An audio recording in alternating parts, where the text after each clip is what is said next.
Hello everyone! Today I'm wandering through the beautiful town of Rochester and I have a specific target that I want to reach and show you. It's a Saturday, so market stalls are out. I'm only a few minutes away from what I want to show you today properly. I will be doing a separate video about wandering through Rochester, and here's one of the beauties that will have a dedicated video of its own. Rochester Cathedral. This is only a small part of it. Absolutely beautiful. It's England's second oldest cathedral. It's a beautiful sunny day, as you can see, but it's rather windy. Last night we had a thunderstorm and then some. A lot of people in the area managed to capture videos and photos of lightnings like never before. It was awesome. Right, let's go through this gate. There's a commemorative plaque mentioning the visit of Queen Elizabeth II and her husband in 1984. We have terraces and happy people on the other side of the cathedral. But what I want to show you is this. Ta-da! Rochester Castle. It's got everything from legendary sieges to ghost stories, secret tunnels, and something that I'm gonna tell you about, which is rather grisly but quite ingenious. Okay, let's go up and see it properly. And I'm planning to also visit it on the inside. I'm gonna try and make it interesting as much as I can, so it's not just an average history lesson, but try to present you with stories of power, war, architecture, and it is a castle that's still standing after nearly 1,000 years. And here we go again, back to Rochester Cathedral, looking absolutely beautiful. Right, so I just came up from there, and you come in, and besides the ice cream kiosk, you have lovely green areas, the river Medway, and we are going to go that way before we come back here to see the castle in all its glory. I hope that the wind is going to collaborate as much as possible and not ruin my audio. I got to the edge of the wall and tom again. Here's the beautiful river Medway, Rochester Bridge. And for my lovely non-UK viewers, I'll just tell you quickly that Kent is in the southeast of England, about 30 miles from London or 50 kilometers, and it is right here on the river Medway. And this river is not just absolutely beautiful and scenic and very wide, it was a strategic military and trade route over the many centuries. So whoever controlled the Medway controlled the major artery into London. The Normans knew that, so in 1087, shortly after the Norman conquest, this castle was founded by Bishop Gundulf of Rochester, a monk. He was also an architect and basically the original project manager of Norman England. Cannon from much later in history.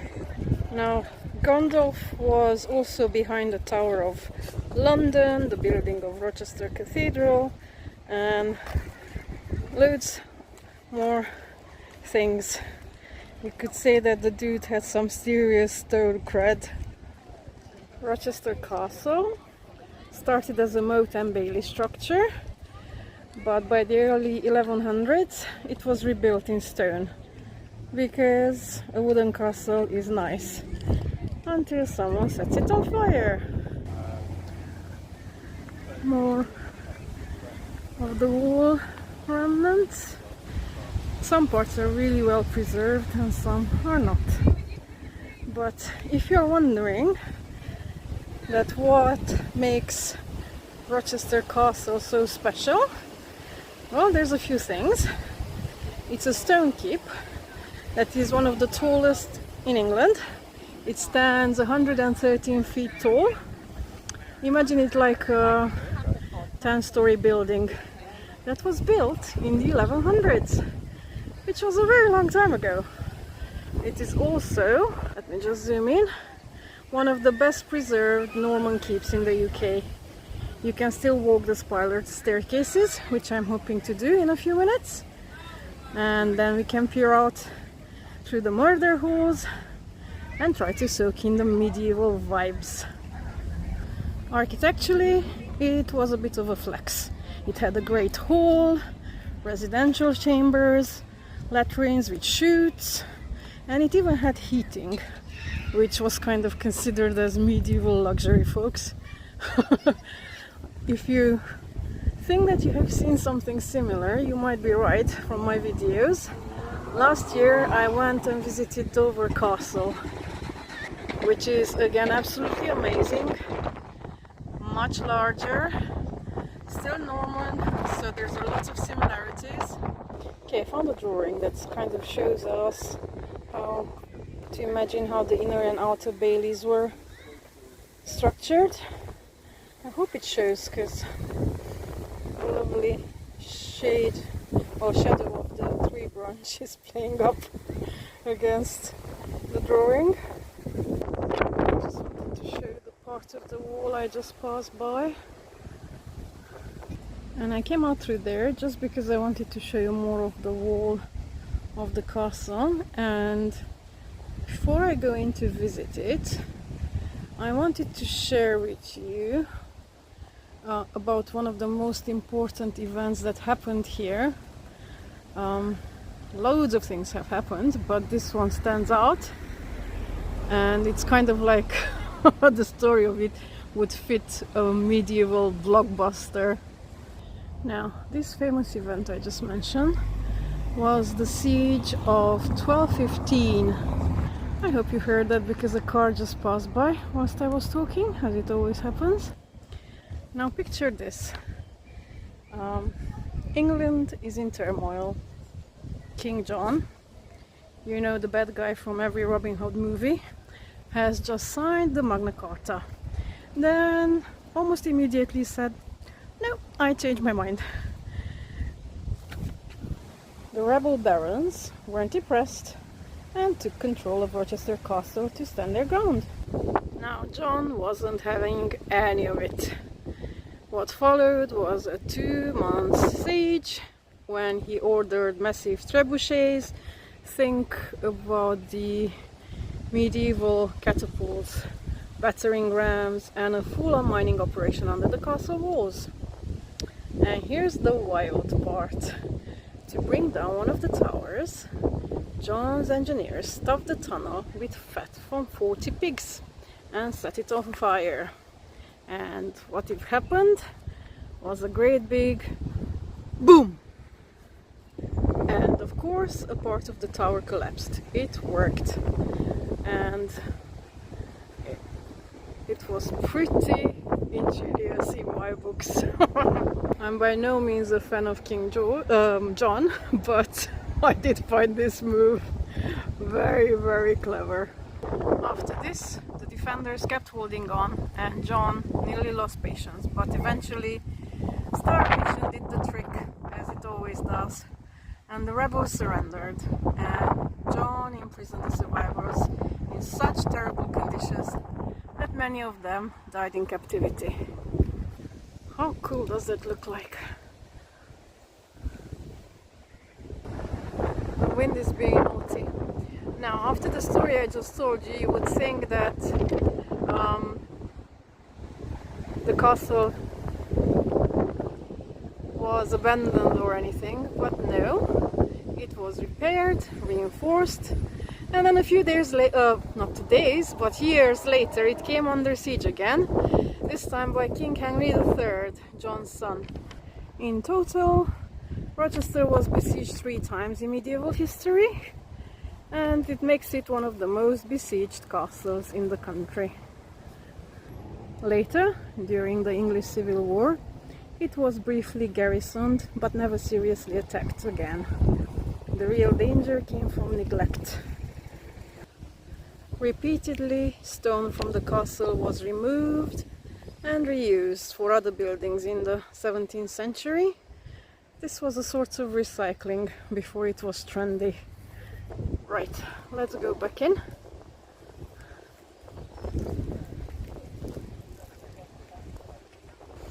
Now let me tell you a little bit more before I go in.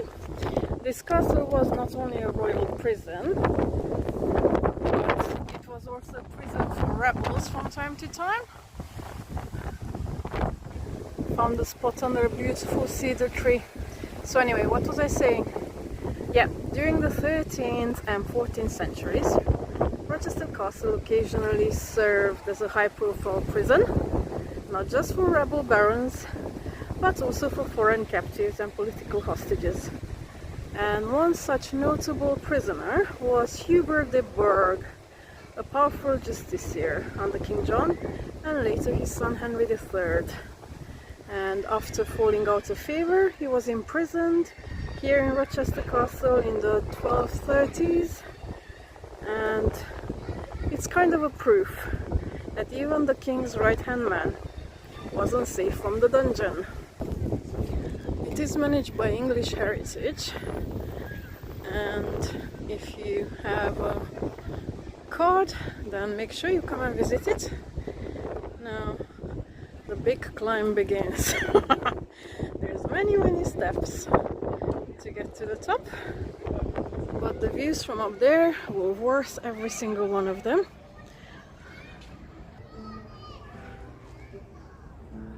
And we are in, obviously. There will always be a gift shop and a place where you validate your tickets or buy them. This is so exciting. I visited here once before, many years ago, and I always wanted to come back. Well, I've been to Rochester many times since, but not inside the castle. Look at the size of it. When I told you that it's about 10 stories high, well, there you go. And there is also even a suspicion, or I'm not quite sure how to put it, that there's a 4th missing floor. Archaeological evidence suggests that there may have been a 4th floor originally, which was likely a wooden structure on the top of the stone keep, and this would have made the castle even taller and given the defenders better sight lines over the Medway. Why is it gone? It's most likely because it was destroyed in one of the sieges or removed when the castle fell out of regular use. So it remains one of those tantalizing medieval mysteries. Was it real, or was it just a legend? Let's look all the way down. There's nettings all over the place for the pigeons. I'll let you read this. It's telling us that where we are standing, it was probably the constable's room, where he used to perform his public duties. I never know which way to go. There's always so many hidden little passages.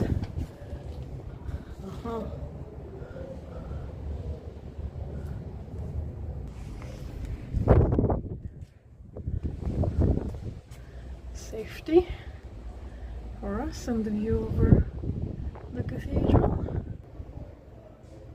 Alright, here is the big spiral staircase going up and down, but let's go down first.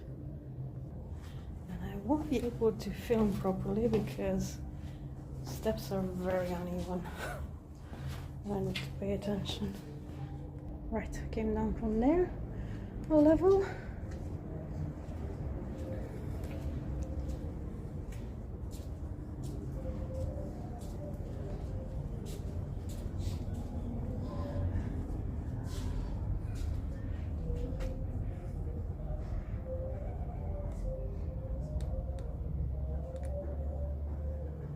You can see the height of it, I hope.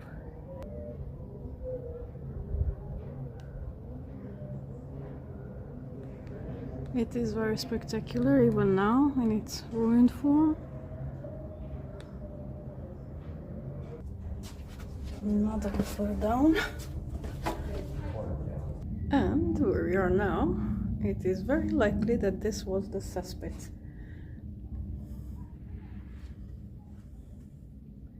And again, I'll let you read about it here. And let's go back the very wonky stairs.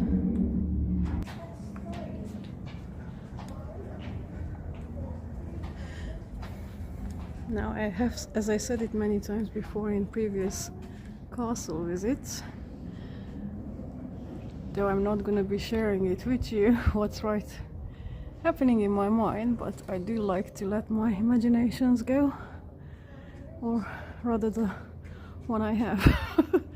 And imagine the things that might have happened here when it was used, besides the things that we can read up on it in historical documents. Because why not? It's much more fun doing it that way. Oops. Yeah, filming one was going up and down the stairs is not the best idea. You can see how they figure the staircase going round in a spiral.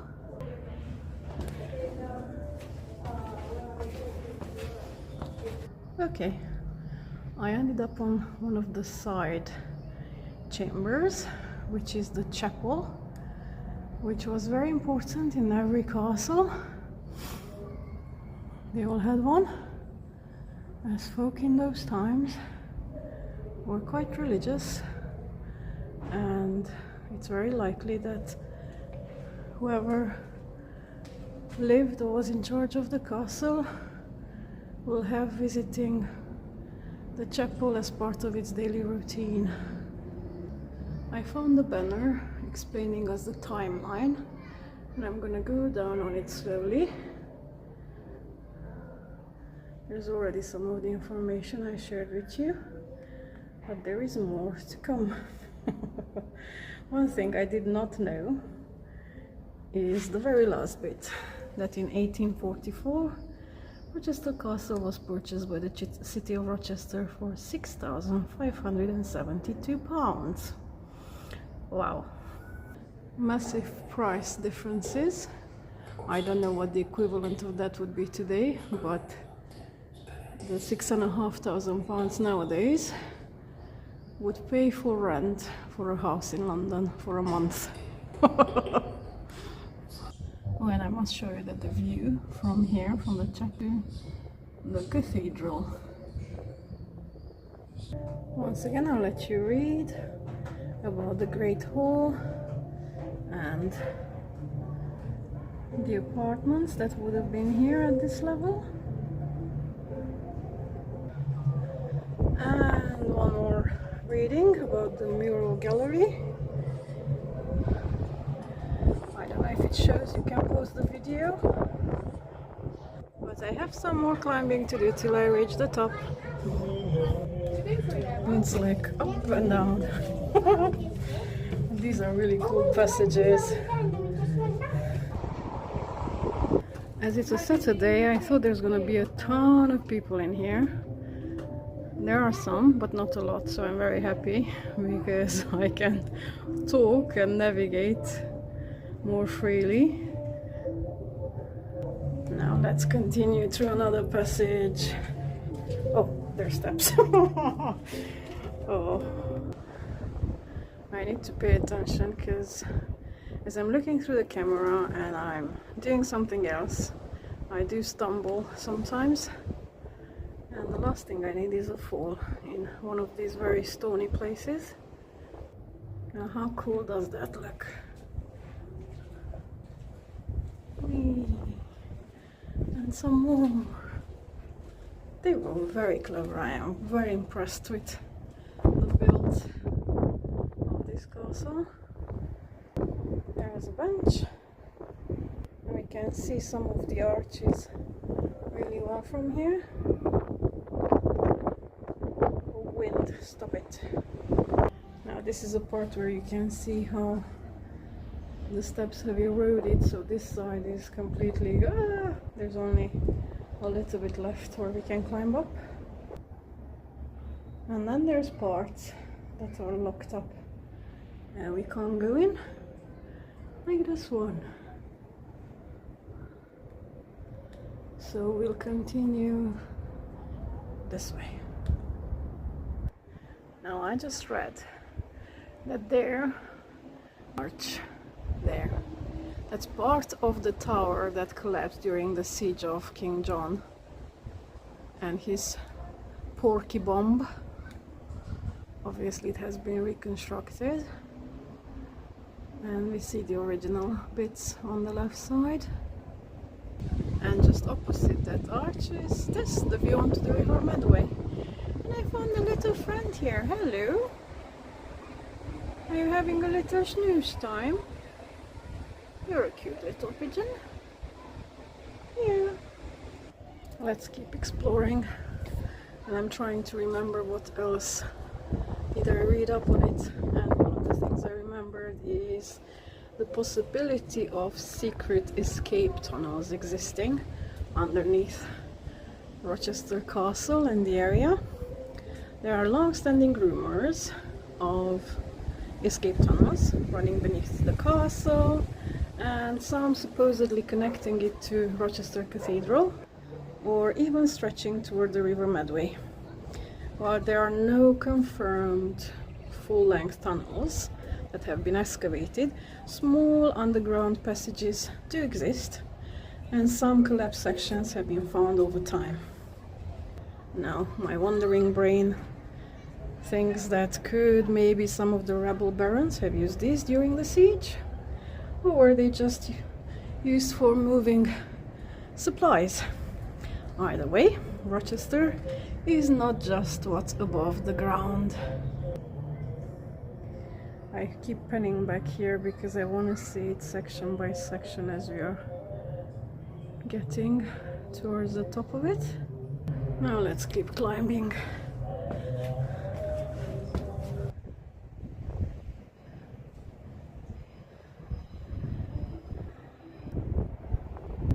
And I just found another beautiful pigeon. Hello, gorgeous one. Are you coming to me? You're absolutely lovely. Are you one of the guardians of the castle? Yeah? Okay. Do you have any stories to share? The way you are bobbing your head around. Oh, I really wish I could talk to you. Now as I'm getting closer to the top, it's getting windier and windier. Look at that. Wow. And we are not at the top yet. More climbing.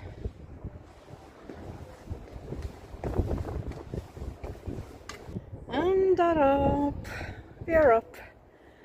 Now before I go around, I just spotted something between the stones. Can you see in the middle of them together? There's broken pieces of shell everywhere. I know this was a practice in the bygone times. No, it's not for aesthetical decoration, but to hold things together. Look at that, more and more there. And that reminds me that, remember, before we got into the castle, I was telling you that in the 17th century they recycled a lot of stone from the castle to build up other buildings. Well, the recycling began much earlier, because in the early phases of the building of this castle, they included Roman bricks that were salvaged from the ruins of the nearby Roman Rochester. And this was a common practice. Why quarry when the ancient Romans already did the hard work? So in a way, Rochester Castle is a medieval building with Roman some bones with 1,000 years of history layered into its walls. Now look at these views, just absolutely beautiful. You can look down onto the green and where life would happen. And now we have the river Medway and the bridge. Oh, and let me show you something cool. It never really filmed anything there. Can you see on the middle left? That is an old submarine that's anchored there permanently. It's rather rusty and I don't think that can be visited. There is another cool one that can be visited, which is called the HMS Ocelot. And I have been there about 2 months ago or so, and it was one of the coolest experiences of my life. Of course, I have filmed a video about it, so if you are curious, make sure you check it out. And I just saw a cool helicopter passing by as well. Oh, and I'm still here because I just spotted a train passing by, which is pretty cool to watch again from high up from a castle, looking onto something modern. Look at that.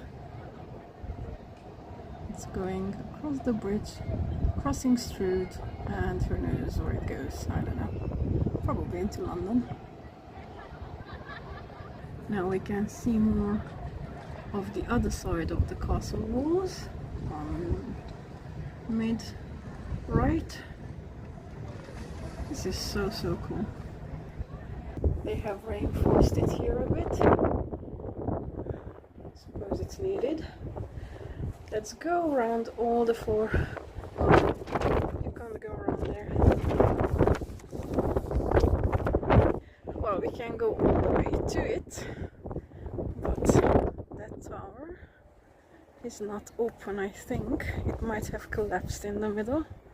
Let's check it out. It looks like there used to be stairs coming up on that side, but they're probably not in good condition, so we are not allowed to go that way. But let me show you it from here. You can see the top of the cathedral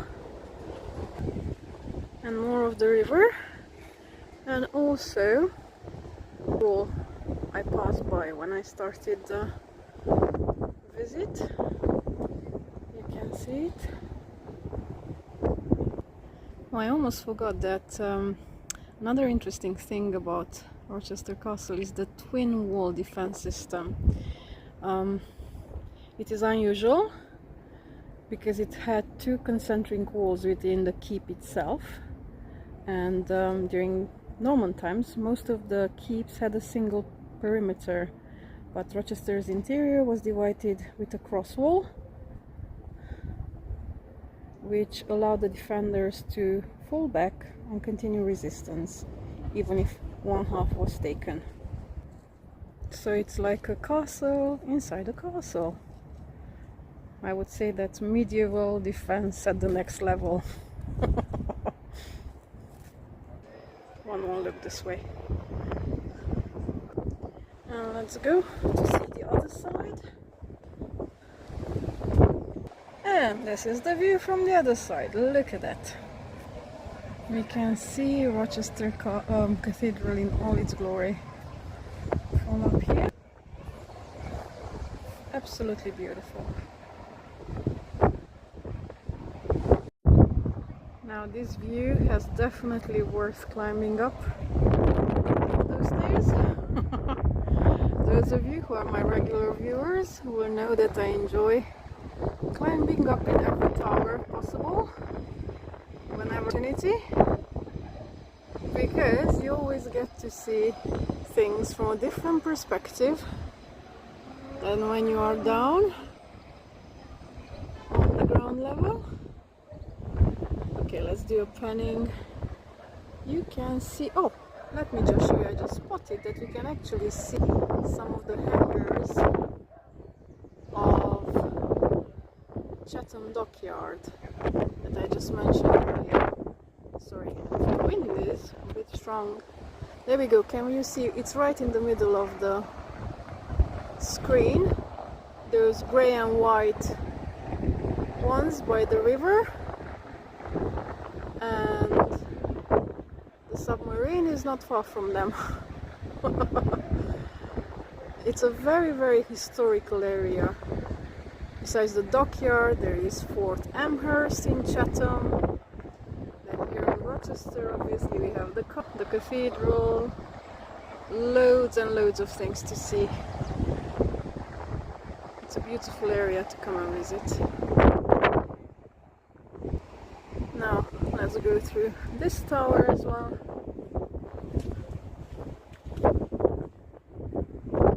You can see where things have been reinforced.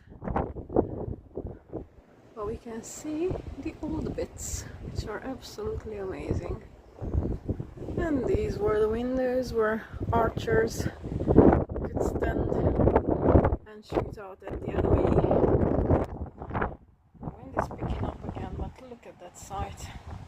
And I just spotted, I don't know if I can, yeah, old graffiti from long ago. By the way the letters are formed, they are most definitely not new things. There are some newer scribblings too, but there, can't really make out a lot besides some of the letters. And this was the tower, which is closed, I showed you from the other side.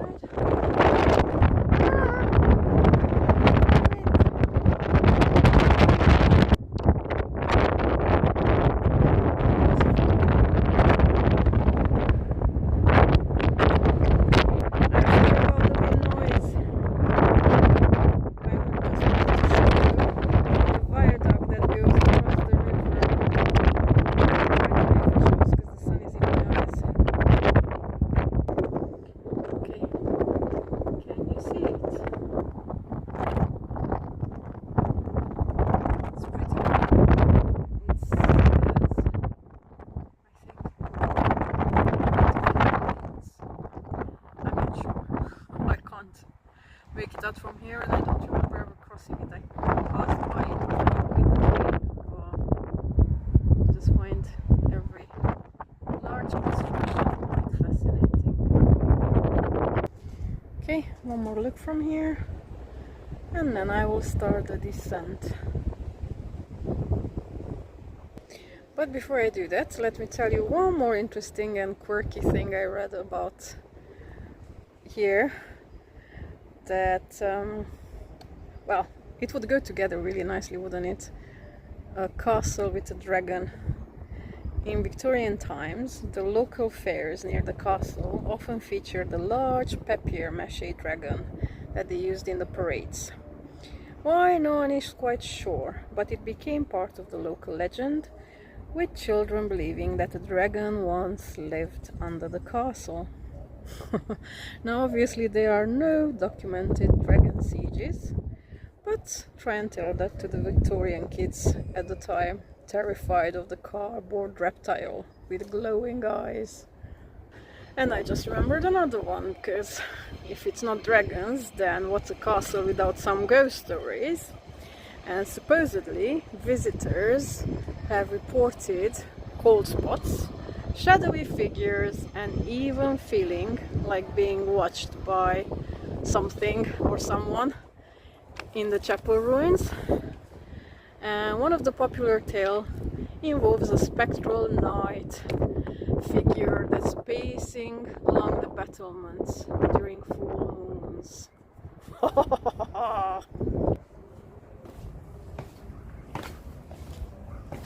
They're so uneven. The castle has also starred in several films and TV productions, so if you've seen The Hollow Crown or Ironclad, then you've probably caught a glimpse of it.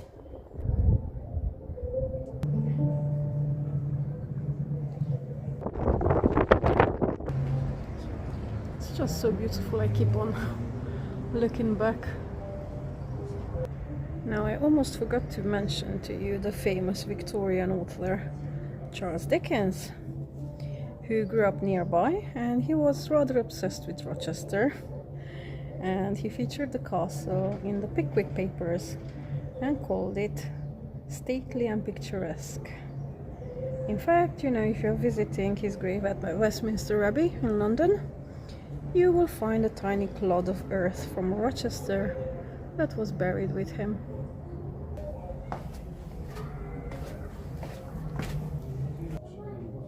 Right, I am back to the entrance, which is now the exit, and this is a final view from inside.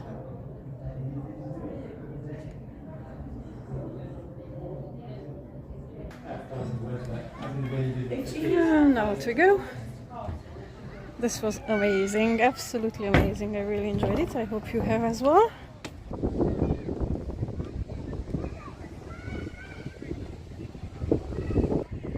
Should anyone ever tell you that castles are boring, just tell them about the story of Rochester Castle. It was built by a monk, it got nearly destroyed by a king, and is still standing through centuries of chaos, decay, and Dickensian fanboys. Now, if you enjoy the wandering through Rochester Castle, do hit that like button, and if you are not one of my regular subscribers, consider subscribing. Besides nature, which is my love, history is the second, and I divide my channel between nature and history videos, and I always try to find something exciting and beautiful to show you. I call my wandering video, my wandering videos are usually released on Thursdays, and they will always contain something exciting and interesting to see. And before I finish the video, I just remembered that there's one more spot from where I want to show you the cathedral. But before I show you that, let's see the castle from here, from this angle as well. It's really worth it to be seen. Continuing along the wall, we arrive to this lovely spot, and ta-da! This is another one of the iconic places that everybody comes to take a photo, and this is one I'm not questioning because just look at that. How absolutely cool is it? And there, one more view onto the cathedral, and one last view onto the castle. Right, that's it for today. Have a lovely day, everyone. Bye.